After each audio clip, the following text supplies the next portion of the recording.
Human Nature, a journey in search of a peaceful and prosperous society with human nature as a guide. Led by your host, Adam Heyman. Hello and welcome to Human Nature. Thank you for joining us. With me as always is my yellow backgrounded porcupine friend Tyrone. How you doing, buddy? I'm feeling spiky. All right, I am excited because you said what we were going to talk about today sort of is launched from that article I wrote a while back talking about that blistering destruction of one William Kristol by our hero, yours and mine, Scott Horton, at the Soho Forum. We will link to that video in the description of this video because it's election time and people are starting to talk about foreign policy, and we're getting some real strange bedfellows that had you interested in this subject and wanting to talk about it. So what's on your mind, Tyrone? Yeah, so Adam, I don't know. Have you heard the news? Am I going to give you some breaking news right here? Well, let me tell you. This is so exciting. This is so exciting. Liz and Dick Cheney have both officially endorsed Kamala Harris for the presidency. Hooray. Hooray. The two sides are coming together. They've crossed the aisle in a bipartisan way. Can you believe it, Adam? It's peace and harmony. We live in the most interesting simulation ever. And when I heard that news, because the not punk in the slightest band Green Day is firm supporters of Biden and now Harris. And it just tickles me pink that the band that wrote a whole album dedicated to how crappy and evil George W. Bush and Dick Cheney were is now supporting, is now in lockstep supporting the political candidate of Dick and Liz Cheney. That's just delicious. Thank you, world. Thank you, dear simulation author. You're so kind. Yeah, and it's so funny to see these people just switch on a dime. Like, we love Biden, we love Kamala. Like, it doesn't mean like I don't even know where to go from here. But Green Day, yeah, they can suck a. Do you remember what the punk movement was supposed to be? Yeah, you're supposed to be anti-establishment, guys. You're supposed to be anti-government and the power elites. Just weenies. It just goes to show that California can ruin everything, even punk music. Yeah. So, same with Eminem. Same with all those corporate music, media, entertainment, sports, whatever. They all just fall in line. So not only do we have to rescue the political realm, we have to rescue art and culture too now. We do. Okay, that's fine. If that's what we're called to do. Mm-hmm. No, I think you're right, and it just goes to show. I mean, like, speaking of Bill Kristol, he and his neocon ilk migrated to the Republican Party from the Democrat Party because they were sick of the anti-war ethos in that party, around the 60s, 70s. And so they came marching in and became the neocons that ended up swallowing the whole party whole by the time the 90s rolled around. And here, when that party isn't winning or isn't, fulfilling all of their neocon ideals, as Trump says he won't, because he claims to be an anti-war populist, and who knows, maybe he is. But since that's the case, they show they don't care one bit about any of the politics. All they care about is achieving their foreign policy dominance and killing and murdering people and stealing your money to do it. So sure, we'll switch and we'll support Kamala Harris. They were happy with Biden. They didn't care how brain dead he was. In fact, that was a feature, not a bug. You won't get in our way. You'll just do what your advisors tell you. Don't even read the damn thing, Joe. Just sign it. And Kamala Harris isn't going to read anything. I'm not positive that she can. So they're supporting any quote unquote politician so that they maintain power to feather their nest, enrich their cronies, and drop the bombs that they want to drop. Adam, I'm hoping you can enlighten me or give me some education on this. I would say that today we would certainly consider Bill Kristol as the figurehead for the neocon movement, I suppose. But it didn't start with him. I believe his father was writing for something, and so here's where my ignorance is coming in. I don't have a great historical understanding of what this neocon movement was, how it came to be. I know that in general, when you said they came from the Democrats and basically took over the conservatives, that basically happened with Reagan, when Reagan made his famous coalition, right? His tri-coalition of it was what the evangelical Christians with sort of the libertarian types, along with the what we would call the neocon types today, fused them all together, and the neocons basically took over the Republican Party from that point. And I think that groups like the evangelical Christians got duped, because I think they just got tied to, we're going to be conservatives, and they never really were. They weren't traditionally Republicans a lot, and it was this weird coalition building that Reagan pulled together. So then I think years or decades later, they just associated themselves with the military industrial complex. Like, well, we're on the right and they're on the right, so now it's yay, let's go bomb some places. Hey. Yeah, I think you're talking about two slightly separate things that are Okay. united Because I'm together. confused. United together by timing. I mean, you're right about the coalition that Reagan basically pulled together, and that the evangelicals got pulled into it and got duped. That's true. But the neocons started earlier, and then, just like we often talk about the long march through the institutions of the left, they just started writing their white papers and gaining power, adding members to their ranks, and just infiltrating the national security state, and the political apparatus like a plague or an invading army or something. And then right about that time, they started to get enough power to really start flexing. Enough so that when, at the end of Reagan's term, as the dominoes were set up for the Soviet Union to collapse, they could be in a position to say, to hell with your peace dividend. We're going to take this unipolar moment, and we're going to start really flexing our might all around the Middle East, South America. Well, we never really stopped screwing around down there. But the point was that all those people who thought they were supporting a big military budget and an imperial mindset for the purpose of battling communism in the Soviet Union, they just got duped, because they thought, like Pat Buchanan thought, okay, well, we won. Now we can just go back to being the shining city on the hill and live in a peaceful, small republic democracy, and we don't need all this militarism. But the neocons didn't have anything to do with that.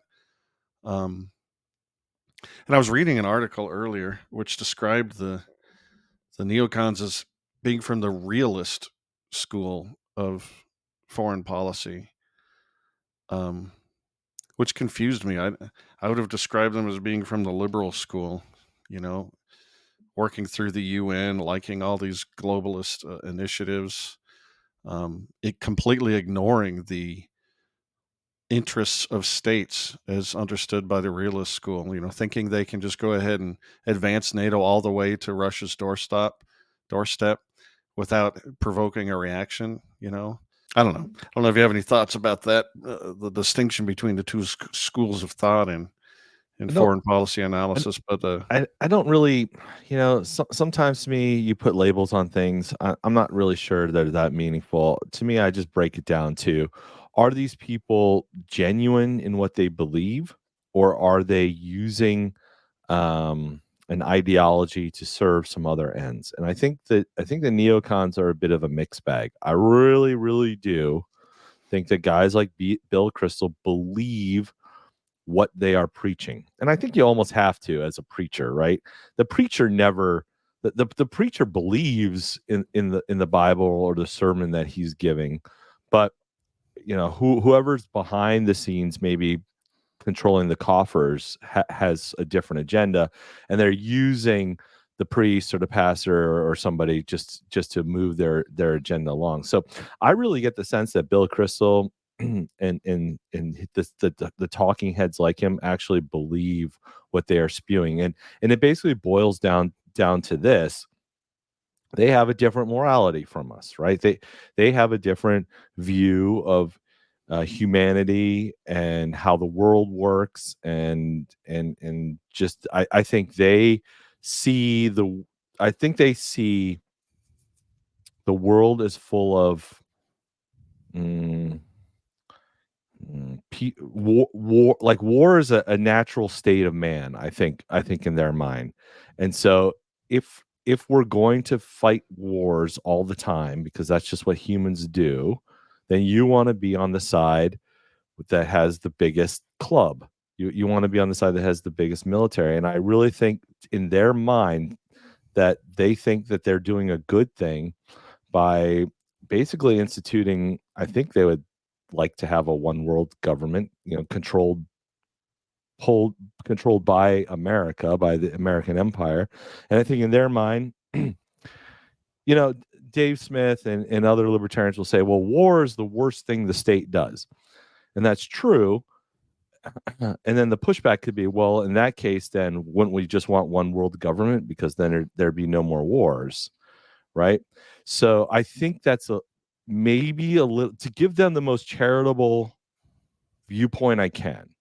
They look at the world and say mankind is corrupt by nature, or he's just has a warlike mentality, and that needs to be reined in.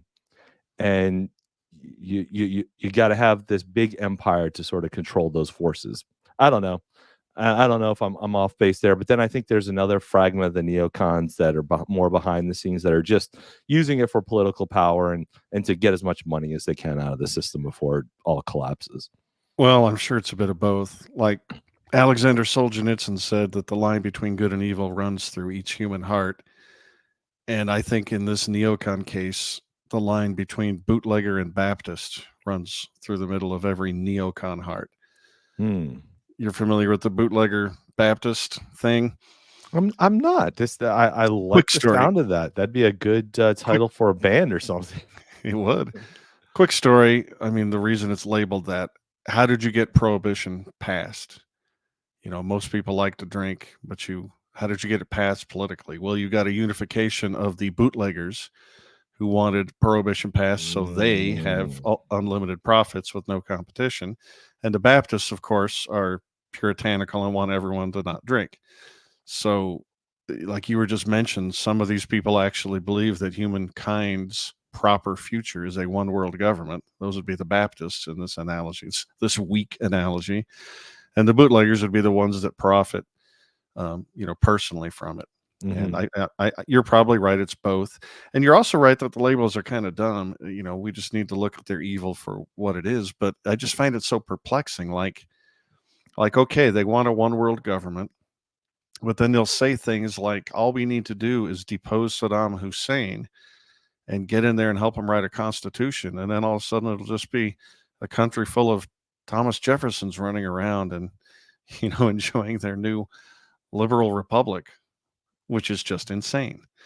So what kind of do they just believe in the corrupt one world government thing, and they're just using the other one as a cover story so the idiots will, let them do it? They'll vote for them or whatever. It's bizarre. Their behavior makes no sense. And it makes us all poor and creates blowback, knocks our towers down to the ground, gets a bunch of us killed and other people. Yeah. Again,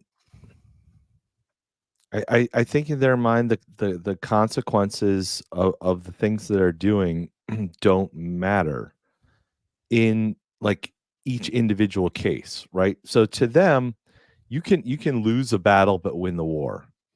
And they just know they have to fight the battles to win the war.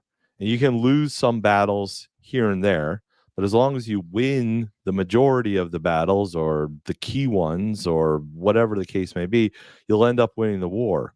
So so for them, the fact that Iraq failed, okay, that was just one battle. We lost, great. Or it didn't work out the way we had wished it did, but what are you going to do? Not fight it? I mean, the the That would be world is crazy. nothing. The world is nothing but turmoil. Human beings, all we do is fight, fight, fight, fight, fight, You and know, that's the way it's going to be. you know who is ultimately responsible for this one world government lunacy and the neocons and everything we've been suffering under for these many years? You know whose fault it is? I always blame Teddy Roosevelt if you really want me to go back, but who? Gene Roddenberry. Oh, get off, get out of here. I He love made Star Trek, man. I he love made Star Trek. he made Star Trek's one world government look so cool. I know he's a CIA plant or something, right? It was like, oh, CIA. Star Trek was a CIA propaganda. I know. But it's good. I love it. I love it too. The original series and the Next Generation are some of the finest television ever produced, and yet we should have put it on the list of things that are going to destroy the world. Tyrone, I don't know how you missed old Gene Roddenberry. Yeah, it's funny to watch episodes of Star Trek because they don't have money, right? They got rid of money. There's no need for money. Somehow, they've solved the economic calculation problems, so they with, just got rid of money and with everybody magic. has whatever Yeah. they need. Well, they do have those food processor things. It's Like, magic. if Yeah. you can just push a button and get food, I guess you really have solved scarcity almost to that point. In which case, okay, you don't really need money anymore, I guess, because the And machines will do all the work. What's interesting is it was scarcity that gave us that plot confusion device, because they didn't have enough money to like put the cast in a shuttle and send them down to the, they didn't have the money for all the special effects and all that stuff. Mhm. So they just put them on a pad on a circle, Right. change the camera, and now they're down on the Yeah. planet's surface and just well, that same technology is exactly how the food replicator works. Right. So it's like once you've been able to turn matter into energy and then back to any kind of matter again that you want, yeah, who needs money? So then when they want to have a conflict on the show, they have to invent a new kind of money called a dilithium crystal. Or they go back to like a barter system. It's funny when they Right. go visit a planet, they have no money or anything, so they got to come up with things to trade. To like, okay, so you see, you haven't solved economic problems. You've just made it more inconvenient. Yeah. In another world, we would have a different podcast where you and I talk about the economics of all these sci-fi shows. Oh man. In the vein of Woods and Murphy, we'll call it Contra Sci-Fi. There you go. Contra Trek. I don't know, man. I think we should do it. I think we should embark on that project. You might have seen something very special here, ladies and gentlemen. It might have been the birth of the worst idea to ever come to podcasting ever, or the best. Can't be worse than this one. Dun dun. You take that back. All right, let's go back to your article though. Let's focus on because this was you had brought this up because the reason why I wanted to talk about this is because I recently saw Liz and Dick Cheney endorse Kamala Harris. I was like, oh, the irony of this. It's like showing their true colors of who they were all the time.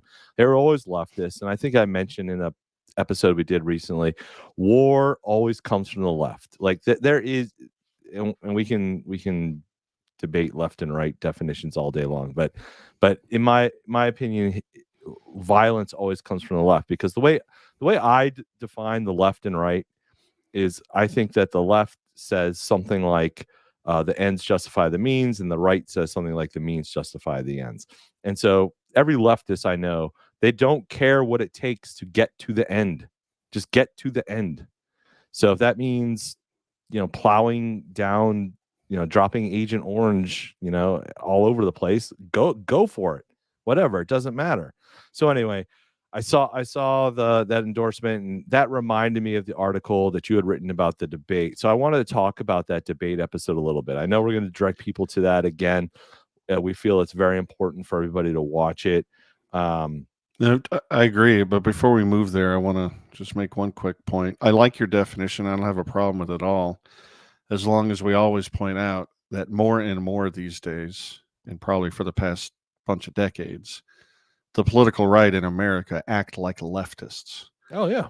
They think they can, use power to create, heaven on earth just as much as the left does. They're focused a little bit more. Well, they're both focused abroad, And they're both focused domestically too. It's just in slightly different areas. We're surrounded by leftism, which is the problem. We don't have anything like a systems-based, liberty-oriented, conservative political party of any kind. So yeah, I agree with you. I just wanted to highlight or ask you what were 2 or 3 key moments out of that debate that you, if people take nothing else away from that Soho Forum debate, what would be a couple of the key points you would want them to hone in on or focus in on when they watch that? Yeah, well, there's a couple. The first is this thing was announced months in advance. And for people who are fans of Scott Horton and who despise the neocons and Bill Kristol, we're like holding our breath. Oh my God, I hope this guy shows up because he's going to get his ass handed to him.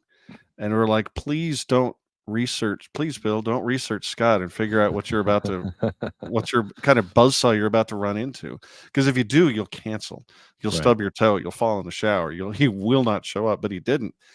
And it just goes to show, once he shows up on that stage and just delivers these banal talking points, the same ones you've heard, Bill O'Reilly and Sean Hannity and the other talking head idiots, and now they're being parroted on CNN and MSNBC and all this stuff. Once you hear those empty platitudes and you realize he's just a puffed up empty suit, he can't. In this debate that you'll watch, I hope you'll watch, we'll provide the link. He couldn't answer a single objection that Scott raised, just about how all the goals were their own stated goals. They all failed. The costs were orders of magnitude greater in both treasure and life. Nothing that was promised that would happen happened in all these Middle Eastern wars. And it's just the fact that he just couldn't respond to any point that Scott made. And and one of the greatest moments, I talk about it in the article, so it's not exactly a spoiler alert. But when they get to the Q&A, some, I assume, well-meaning soul asks Bill Kristol, can you name any of your foreign war neocon military interventions that actually had a good outcome? Because Kristol was saying, yeah, you're right, these Middle Eastern things didn't work out, but we had good reasons, and there was facts on the ground, and you win some, you lose some, as you said. Kristol had to go back to like Kosovo or something crazy like that. It had to go back to the 90s. And when Scott heard that, he just ripped him apart for that one too. Because Yeah. I mean, are you kidding? Are you kidding with this? All of these horrible things that we've done in all these countries, Afghanistan, Iraq, Libya, Somalia, Yemen, over and over and over, all those ones in South America, for crying out loud. Yeah, and this guy who's just, again, stealing your money and hornswoggling your sons and now daughters to joining a military outfit and getting their limbs blown off, or coming home so psychologically wrecked from what they saw or were forced to do in order to, survive, that they come home and get an opioid addiction or blow their brains out. This guy who's doing all these things to you, he had no response. Well, maybe Kosovo. You jackass. I mean, he should have been wearing big floppy red shoes and a big bulbous red nose because he's a clown.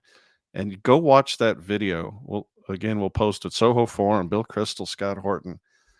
That man is a clown, and he got demolished by a hero. And you should see that. If you've ever bought into any of these stupid, mind-numbing, treasure-wasting, politics-destroying bromides, platitudes, lies, go watch it. And it's a cure-all. It's a splash of water to the face. You'll feel better for having done it. So, well, I know I always feel better speaking with you, Adam. So another great topic, folks. You definitely should check that out. Make sure you go to heymannature.com, heymannature.substack.com. Subscribe to get Adam's almost daily newsletter emails. And then, of course, you can check out our podcast, whichever streaming service you're using. But if you're so inclined, we do put some bonus content out there once in a while. And We'd appreciate your support. You can subscribe to that at our Substack as well. So, Adam, anything else to take us out? No, I always enjoy talking to you as well, Tyrone. Thanks for that outro and that plug. And thank you, ladies and gentlemen, for listening or watching to Heyman Nature. And if you head on over to heymannature.com and become a paid subscriber, Tyrone and I would greatly appreciate it. So thanks for watching. Thanks for listening. Thank you, Tyrone. And we'll catch you later.